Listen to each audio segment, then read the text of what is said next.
Ճիշտն ասած, ես ամբողջովին ուրիշ ելույթ էի նախապատրաստել, քանի որ պարոն Կոնջորյանը տեղում չի, ստիպված ես մի քիչ ելույթից տեսքը փոխեմ եւ խոսեմ HiPost-ից, լրացնեմ իմ գործընկեր Լիաննային։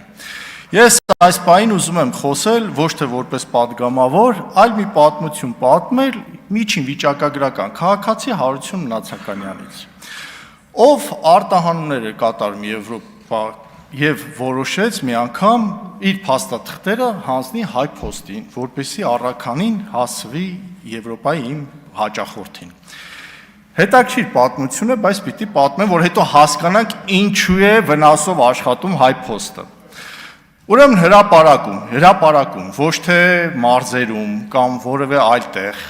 մտա HiPost, փաստաթղթերս ձեռքս, մի 45-50 րոպե սպասեցի հերթի, հերթը հասավ ինձ տվեցի եւ աշխատող սպասարկող աղջնակը ինձ տվեց մի հատ թուղթ, սենց ծրար, այդ ծրարը անկեղծ եմ ասում, պարոն Միքայելյան, դուք ին մարդեք կհիշեք, որ սովետական ժամանակաշրջանում մթերային խանութում, որ գնում էին կարակ կամ դոկտորսկի երշիկ առնելու, այդ թղթով էին փաթաթում, 300 գրամ թուղթ է լինում, 700 գրամ երշիկ։ Ու ինձ տվեց այդ թուղթը, այդ ծրարը, դրեցի, վերցրեց, դրեց քշերքին, հաշվար կարեց, գինը ասեց, վճարեցի կանխիկով, ոչ թե փոխանցումով, մոտ 25 թոշակառուի լառնակայի գումար, այժմ չէր FedEx-ից,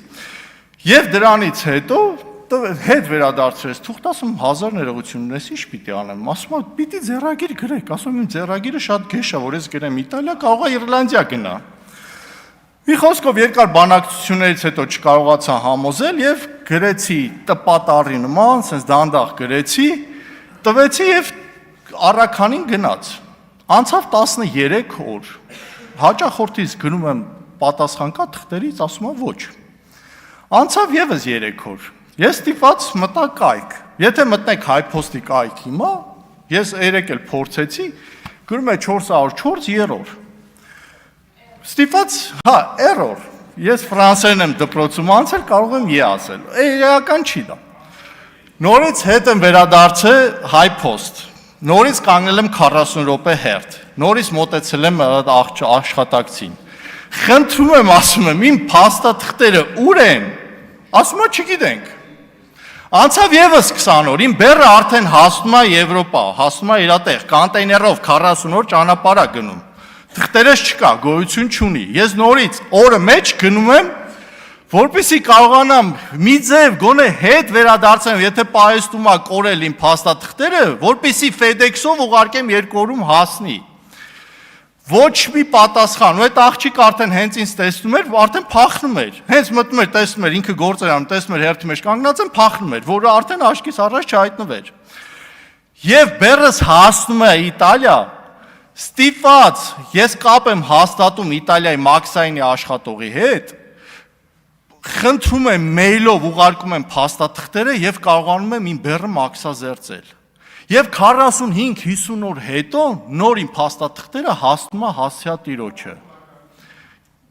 11 ամիս առաջ։ 11 ամիս առաջ, ես ինչ ասում եմ, կարող եք ցանկացած մարդ գնալ Երևանի կենտրոնական փոստի մասնաշենք եւ այդ ընթացակարգով անցնել։ Այո, դրանից հետո որոշեցի падգամավոր դառնալ։ Ու եթե այս ու պատկերացնում եք HiPost-ը պատկանում է ԲՏԱ նախարարությանը, ԲՏԱ նախարարությունը բացեք։ Բարձր տեխնոլոգիական չէ նախարարություն, չէ, օրինակ, այսպես ասած։ Բարձր տեխնոլոգիական նախարարությունը 20-րդ, 19-րդ դարի ընթացակարգով է շարժվում։ Տպագիր չեն տպում։ Ու իմ փաստաթղթերը կորավ եւ այդ փաստաթղթերը եթե նորից հանեի, մի հատ պիտի դիմեի Առևտրի արդյունաբերության պալատի Մարգարիտ Տյոտյային, որպեսզի կարողանար վերականգնել ծագման սերտիֆիկատը, դիմեի ֆիտոսանիտարական սերտիֆիկատ Բարխուդարյան Վարդանին, դիմեի իմ բրոկեր Մարտինին եւ գտնեի Մաքսայինի աշխատող Մկրտչյան Նարեկին, որ հերթափոխում աշխատում, որ այդ ինվոյսից վրա ամիս ամսաթիվը գրեր, որ ես կարողանայի փող ստանայի իմ իտալիացի կլիենտից։ Այս 19-րդ դարի մոտեցումով մենք ուզում ենք ինչ որ HiPost-ը շահույթով աշխատի։ Չի կարող աշխատել։ Եվ այդ որ խոսում եք անընդհատ 500 միլիոն վնաս է, հաջորդ տարի 1 միլիարդ վնասով է աշխատելու։ Եվ ցանկացած մասնավոր սեփականություն, երբ որ տրվում է պետությանը, ունենում է այս արդյունքը, չունենում առաջընթաց, եւ պետական կառավարողը չունենալով բիզնես մտածողություն, բերում է հասցնում է այս վիճակին։ Նույնը կոնյակի գործարանի հետ կապված, երբ որ Ծառուկյանից վերցնում եք, կոնյակի գործարանը շատ ավելի լուրջ խնդիրներ ունի, որտեղ նա արտահանում է իրականացնում, սուրանդակային ծառայություն չի իրականացնում, ու չկարողանալով կառավարել, մի ամբողջ արժեշղթա ոչնչանալու է, գյուղացիները չեն կարողանալու խաղում մթերեն։ Այս տարի կարող է ինչ-որ մի ձև, ինչ-որ հնարավոր տարբերակով եւ բանակցությունների սխալ կառավարման արդյունքում ունենալու ենք շատ մեծ խնդիրներ։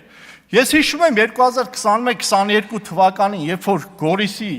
երկու համայնքներում իմ ընկերներից փորձեցին խլել իրենց սեփականությունը, մի ընկերս ուղակի հանձնեց, այսօր կարող են գնաք, տեսնեք խոտ հարկ է։ Իսկ այդ տղան տեղափոխվեց ուրիշ համայնք ու հսկայական դաշտեր ա դրել ու լուրջ բիզնես անում։ Ու այդ թվում քաղաքացիական պայմանագիրը երբեմն ուրախանում է իմ ընկերոջ ձեռքբերումներով։ Մյուս ընկերոջս հողը նույն վիճակին արժանացավ։ Ես ասում եմ, ես չեմ ասում մի արեք, ես ասում եմ հետևանքները ինչի է հանգելու։ Ու մասնավոր սեփականության խլումը բերելու է շատ վատ հետևանքների։ Շնորհակալություն պարոն Կոնջարյան, երբ գա հաջորդ հարցս էլ պարոն Կոնջարյանի հետ ես կփորձեմ շարունակել։